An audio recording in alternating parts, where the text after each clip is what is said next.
They're doing some maintenance on the tractor today. Got her jacked up and ready to go. Gonna change the fuel filters here. We got two of them, one located right here. Super easy to get in on the driver's side, not too bad. Second one is in a bit of a tighter spot, located up underneath. You should take off that skid plate to get at it. You can do it without, but makes it a little easier. Always pinch your lines off with a set of needle nose vice grips there on both ends, just so you don't lose a bunch of fuel. And you just got to pull your clips.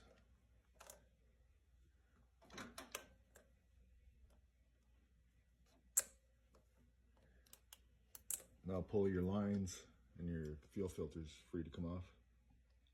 First thing I highlighted here is the arrow. Make sure it's facing the right direction. There's your fuel tank back there, your injector's up there, so obviously the fuel's running this way.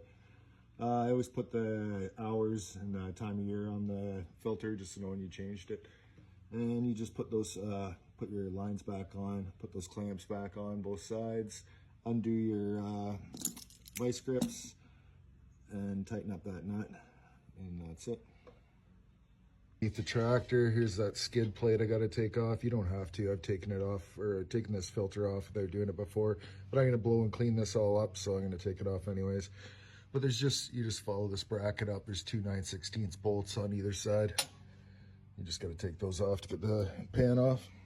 This one can be a bit of a challenge. They don't give you much fuel line at the back to pull this forward, to give you enough room to get your clamp on the back, because it will drain the tank.